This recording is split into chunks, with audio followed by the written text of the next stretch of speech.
আকাশের দিকে তাকাই, খালি পানির ট্যাঙ্কি দেখি।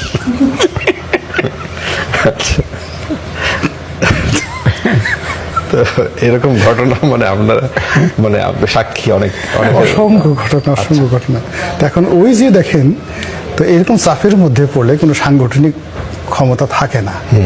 প্রত্যেকটা লোক ভীত ছিল, সন্দেহ যে তাহলে তো জামাত এটা খুব ভালো, বেনজির মানে Dhaka town metropolitan police commissioner, তো আমাকে বলতেছে যে তাহলে তো জামাত একটা ভালো সিদ্ধান্ত নিয়েছে।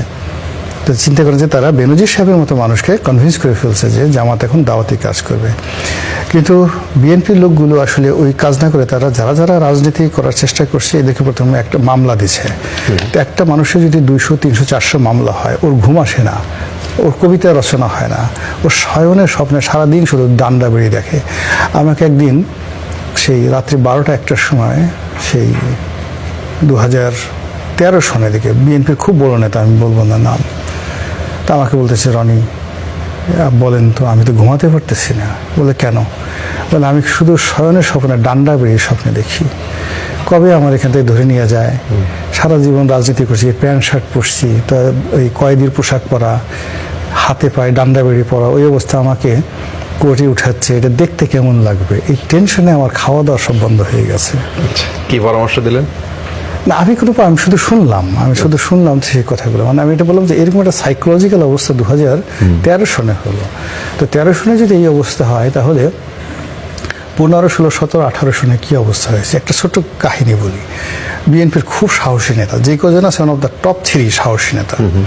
তো সে সম্ভবত 2018 বা 21-22 সনের ঘটনা।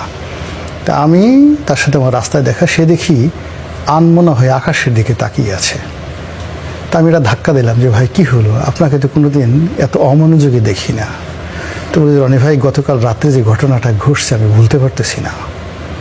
বলে কি ঘটনা ঘটছে? তা আমি অফিসে বসা ছিলাম আমাদের বিল্ডিংয়ে, এমন সময় সবাই বলে যে পুলিশ আসছে। তা আমার মাথায় কাজ করলো না, একটা দৌড় দিয়ে ছাদে চলে গেলাম। তো ছাদে চলে গেলাম, ছাদে গিয়ে এখন নামতেও পারি না, পালাতেও পারি না, কি করবো? সঙ্গে সঙ্গে করলাম কি, যে কাজ জীবনে করি নাই, ছাদে একটা পানির ট্যাঙ্কি ছিল, সেই পানির ট্যাঙ্কির মধ্যে ডুবে রইলাম। তেমন সময় পুলিশ ছাদে আসছে, চারিদিকে খুঁজতেছে। খোঁজার পরে পুলিশ বলতেছে যে নাই, এখানে চলেন। তা এক পুলিশ বলতেছে, এই পানির ট্যাঙ্কিটা দেখো। তো অন্য পুলিশে বলতেছে যে উনি যে সাহসী মানুষ, মরে গেলেও এই পানির ট্যাঙ্কির মধ্যে সে পালাবে না। তো এই কথা শুনে আমার চোখে পানি এসে গেছে। আমি আল্লাহর কাছে বললাম, আল্লাহ, জীবনে অনেক গুনাহ করছি, তুমি আজকে আমার বেইজ্জতি করো না, এখান থেকে আমাকে বাঁচাও। আল্লাহ আমার দোয়াটা কবুল করলো। ওরা পানির সেই ট্যাঙ্কিটা আর চেক করলো না। এরপর ওরা চলে গেল, আমি সেখান থেকে বের হয়ে আমি সেই চুপচুপে অবস্থায় গেছি। কালকে থেকে এখন পর্যন্ত আমি ঘুমাতে পারতেছি না, আকাশের দিকে তাকাই, খালি পানির ট্যাঙ্কি দেখি।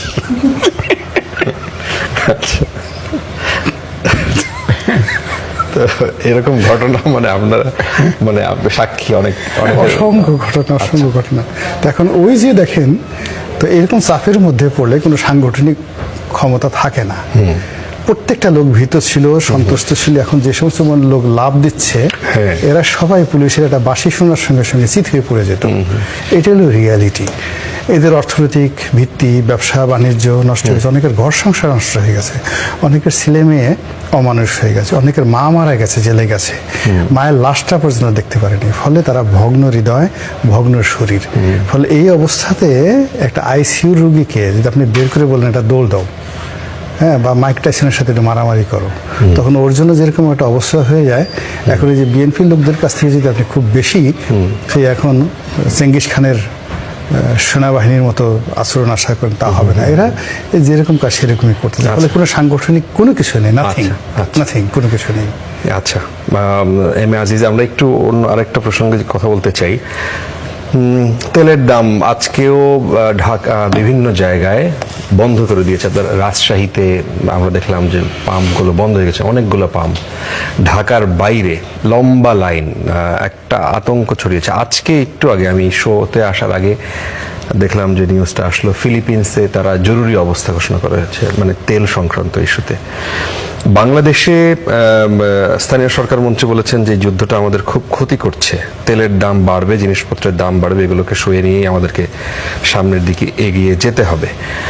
তেলের দাম বাড়বে কিনা, মানে এখন পর্যন্ত সরকারের যে সিদ্ধান্ত ইরান যুদ্ধকে কেন্দ্র করে, আপনার কি মনে হয় যে সরকার সঠিক পথেই আছে এবং সামনের দিন নিয়ে আপনার কোনো শঙ্কা কি কাজ করছে?